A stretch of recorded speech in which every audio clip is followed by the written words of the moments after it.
This is Morihei Ueshiba. He was the founder of Aikido. This is about the divine skill of an enlightened man. His teaching was multiple, layered in so many dimensions. He said, now and again, it is necessary to seclude yourself among deep mountain and hidden valleys to restore your link to the source of life. And he also said, progress does come to those who train and train. But reliance on secret techniques will get you nowhere. This is similar to what Krishnamurti, the other sage, was saying to us. He never believed that we can use techniques to, for instance, see the future. Krishnamurti did know the future, but he didn't talk about it in the sense that he said, I better not tell you. He did, however, teach us to be our future, and in that sense, create our future, because we're not going to discover the future, we're actually going to create it.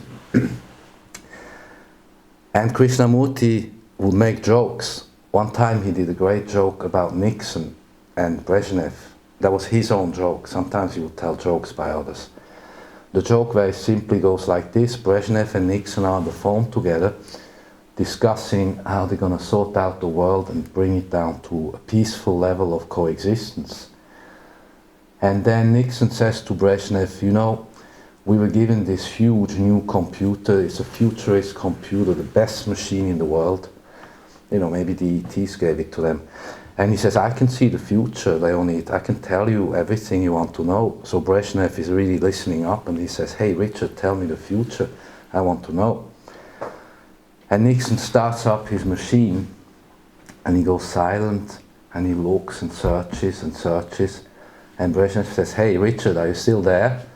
And he says, yeah, Leonid, I'm here, I'm reading, but I don't understand. And the Russian says, what do you mean you don't understand? And Nixon says, you know what, this is all written in Chinese. So,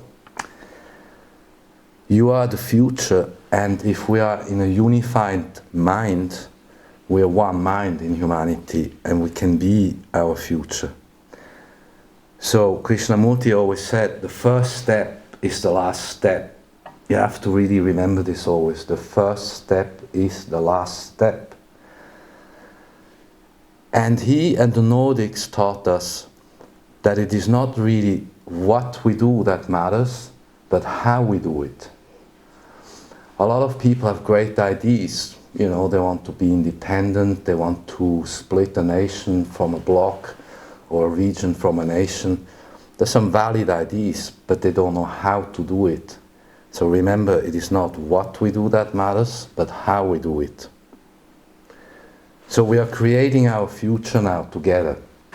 In this astrology, we're moving right now into the Saturn-Pluto alignment that I've talked for a very long time. We're right at this point now. And when we look at all of the situations in the world, in the United States, in the UK, Scotland, Spain, Catalonia, France, China, wherever, we kind of see a theme coming up, which is the karmic return of the traitors. It's now the time where activities from years ago and decades ago are coming into a loop, which is really Saturn and Pluto together in Capricorn, and then in a year joined by Jupiter, no less, where we have this triple meeting, 3 synodic cycles ending and starting, which is really a reset of the world taking place. And then when we look around in the world, we see now the issues coming to a head. In the United States, without mentioning names, we see that those who tried some secret activities to really stage a coup d'etat are going to be held to account, like I had said a year ago in this spot. And the same is going on in Europe and in China. We see now the return of karma taking place where people are held to account. And this goes, of course, also for our lives, because the astrology self-evidently applies to all of us, every one of the 8 billion people living on this planet. We were talking about climate change. There are those who don't understand climate change. So in short, climate change has always been going on. I mean, since before we are on this planet. And climate changes are going on other planets too. NASA knows when they look at Mercury, Venus, Mars, Jupiter, Saturn, they have photos and they can see this odd stuff going on. So we cannot control climate change. We can control pollution, however. And even when we have pollution under control, and there's not one more single piece of pollution, that will have nothing to do with climate change that's happening no matter what. We do have to get control over our own pollution. That's something we're capable of doing. And I know that there are scientists and very advanced engineers and brilliant people working on new technologies that will be able to deal with pollution and will be able at least to mitigate the effects of climate change on us. But no one can stop climate change. As long as we understand that, we don't have to listen to these almost religious sects of climate change who really just want to use the subject climate change to turn our society upside down in a way that will, however, be very bad for us. So what we need to do is simply work on methods as to how we can reduce pollution. That will be already the first good step. Again, the first step is the last step.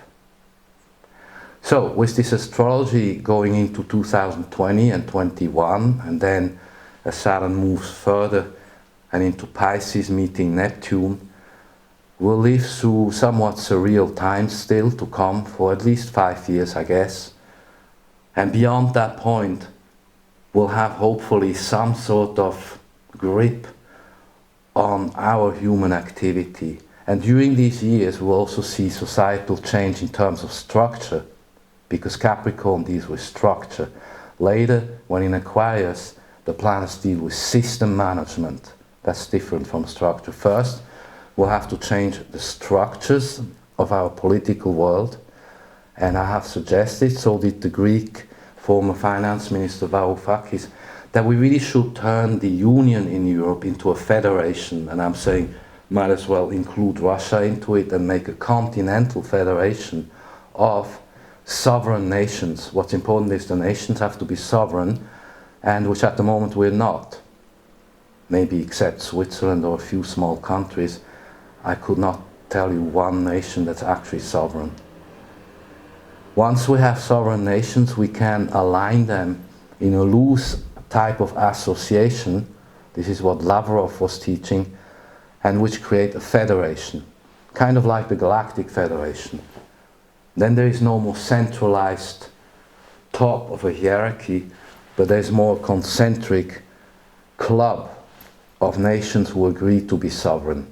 And they can then deal with each other the way they want. That's part of self-determination, which is encompassing both independence, so-called independence, but we're not independent, we're all interdependent.